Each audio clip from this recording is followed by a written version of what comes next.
महत्त्वाची बातमी मुख्यमंत्री फडणवीस विविध कार्यक्रमांसाठी नाशिकमध्ये दाखल झालेले आहेत।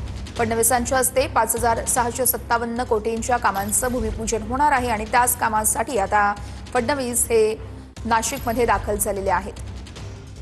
या संदर्भात चंदन पुजारीकारी आमचे प्रतिनिधी आपल्याला सविस्तर अपडेट्स देत आहेत। चंदन, फडणवीसांचा अर्थातच मुख्यमंत्र्यांचा हा दौरा नेमका कसा असणार आहे? निश्चितपणे खरं तर सिंहस्थ कुंभमेळ्याच्या कोट्यवधी रुपयांच्या कामाचा शुभारंभ आज राज्याचे मुख्यमंत्री देवेंद्र फडणवीस करणार आहेत। तर आपण बघतोय की गिरीश महाजन या ठिकाणी संपूर्ण परिस्थितीची पाहणी करतायत। पुढच्या अवघ्या काही मिनिटांमध्ये मुख्यमंत्री आणि त्यांच्यासोबत उपमुख्यमंत्री एकनाथजी शिंदे हे या ठिकाणी पोहोचणार आहे। 2026-27 मध्ये सिंहस्थ कुंभमेळा आयोजित केला जाणार आहे आणि या कुंभमेळ्याच्या कोट्यवधी रुपयांच्या कामांचा शुभारंभ जो आहे तो आज या ठिकाणी पार पडतोय। आपण या ठिकाणी बघतोय की गिरीश महाजन स्वतः संपूर्ण नियोजन करताय, परिस्थितीचा आढावा घेत आहे। संपूर्ण राज्याची जनता आपल्याला बघतीये। काय संदेश असणार आहे सिंहस्थ कुंभमेळ्याच्या पार्श्वभूमीवर? सिंहस्थ कुंभमेळा आता जवळ येत चाललेला आहे, आपल्या सर्वांना कल्पना आहे आणि त्याची तयारी पण अतिशय वेगाने सुरू आहे।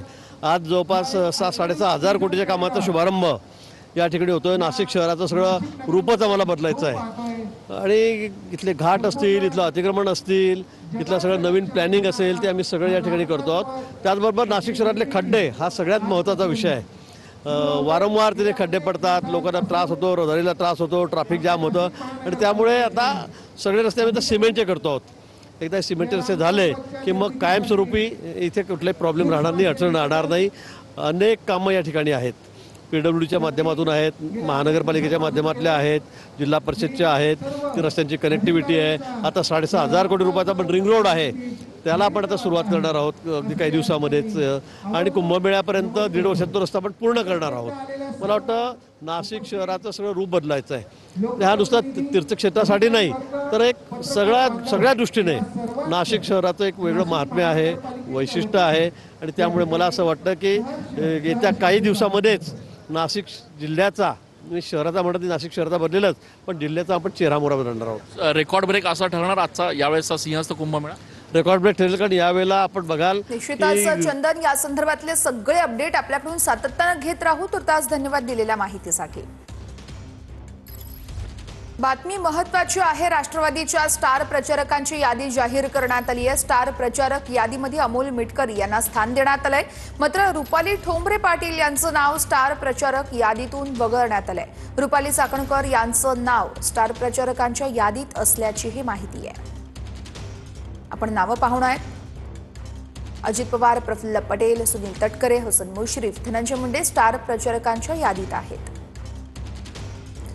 तर नरहरी झिरवळ, कोकाटे, बाबासाहेब पाटील, मकरंद जाधव पाटलांचं नाव स्टार प्रचारकांच्या यादीत आहे। दत्तात्रय भरणे, अण्णा बनसोडे, आदिती तटकरे, रुपाली चाकणकर यांचं देखील नाव स्टार प्रचारकांच्या यादीत आहे। अमोल मिटकरी, अनिकेत तटकरे, सना मलिक, समीर भुजबळ यांचंही नाव या यादीमध्ये आहे। अहिल्यानगरच्या खारेक अर्जुने गावातील ग्रामस्थ आता आक्रमक झालेले आहेत। नरभक्षक बिबट्याला जेरबंद किंवा ठार मारत नाही तोपर्यंत मृतदेह ताब्यात घेणार नाही अशी भूमिका या ग्रामस्थांनी घेतली आहे। बैठकीदरम्यान वन विभागाच्या अधिकाऱ्यांना घेराव घालत ग्रामस्थांनी धारेवर धरलं।